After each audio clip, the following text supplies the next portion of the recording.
Hey there and welcome. So, you're looking at applying for a home with the Murchison Region Aboriginal Corporation, or MRAC as we'll call it. In this explainer, we're going to break down exactly how that process works from start to finish.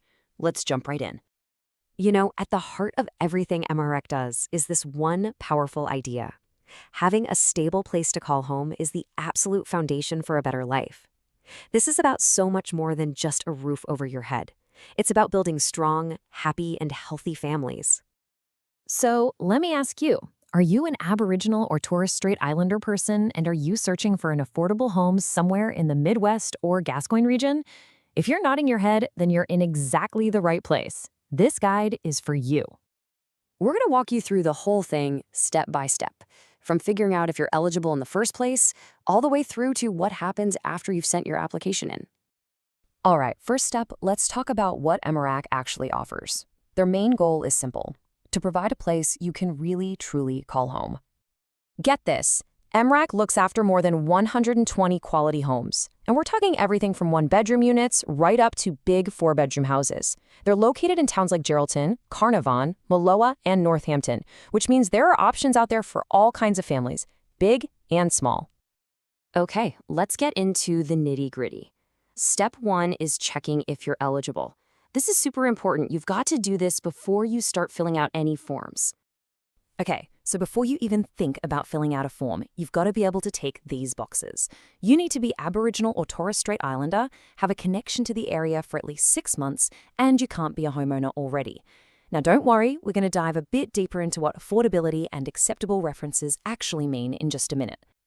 All right, so you've checked the boxes and you're eligible. Great! Now it's time to actually tackle the application form. Let's see what you're going to need. Listen up, because this is probably the most important part. Your application has to be complete. If it's not, it just can't be processed. That means every single section filled out, recent proof of your income like 3 pay slips or a Centrelink statement, photo ID for every adult who'll be living with you, and make sure you initial all those little boxes in the declaration section at the end. Okay, references. This is where a lot of people can get tripped up, so it's really important to get this right. MRAC needs professional references. Think real estate agents, past landlords, or even your boss. They absolutely cannot accept references from your family or your friends. Keep that in mind for sure. All right, on to the money side of things, the financial assessment. This is a really crucial step to make sure that once you're in a home, you can comfortably afford the rent for the long haul. The whole point of this isn't to be nosy. It's to avoid something called financial hardship. MRAC really wants to be sure that after you've paid your rent, you'll still have enough money left over for all the other essentials, like food, bills, and transport. So here's the basic rule they use, and it's pretty straightforward.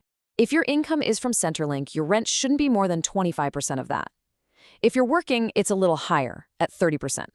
It's just a clear way to double-check that the housing is genuinely affordable for you. Let's make this real with an example, okay? Imagine your fortnightly Centrelink payment is $1,000, but the rent for the place you want is $700 a fortnight. Whoa, that's a whopping 70% of your money just gone on rent.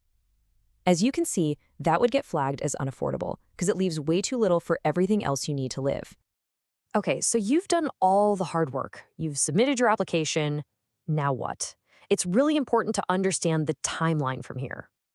You can generally expect the assessment process itself to take about 2 to 3 weeks. But, and this is a big but, that's if they can get a hold of your references. So, a little tip, give your referees a heads up that a call might be coming. It really helps speed things up. Okay, now this next number is really, really important to take on board. The general wait for a home is somewhere between 3 and 5 years. I know, that's a long time. The demand is just incredibly high, and it's crucial to know that MSC doesn't have crisis or priority housing. This timeline is the reality. So let's say your application is successful. You don't just get thrown into one massive pool. You're actually placed onto one of 3 different waiting lists, and it all depends on your rental history. Growth housing is for folks with a really solid rental track record. Rental general is for people who maybe had a few small issues in the past but sorted them out. And special general is for those who are new to renting and will get a bit of extra support. So what does a successful application really mean? Well, it's awesome news. It means you've ticked all the boxes, you've met the criteria, and you are officially on one of those waiting lists, ready and waiting to be matched with the right home when it becomes free. Okay, as we start to wrap up, it's really important to see this as a partnership. It's not just a one-way street. Both you and MRAC have rights and responsibilities in this whole process. But what happens if you get a no? What if your application isn't successful? Look, it doesn't automatically mean it's the end of the road. You absolutely have the right to understand why, and if you feel the decision isn't fair, you can appeal it. And here's exactly how that works. It's a really clear and fair process. First, you contact MRAC to get the official appeals form. Once you lodge it, the CEO will confirm they've received it. Then, an independent appeals committee, which is a subcommittee of the MRAC board, will review everything to make sure all the policies were followed correctly. You'll get a letter with the final decision within 10 business days of their meeting. So, fast forward, you get the call, you've been offered a home. Your journey starts with a 6-month tenancy agreement. Think of it as a trial period for both you and MRAC to make sure it's a good fit. If everything goes smoothly, that agreement rolls over into a long-term periodic tenancy. And that's it. That's the stability we were talking about right at the start. And there you have it. That's our step-by-step guide to applying for a home with MRAC. Yeah, it's a process, and it definitely requires some patience, but now you have the roadmap to navigate it. So the only question left is, are you ready to take that first step toward your new home?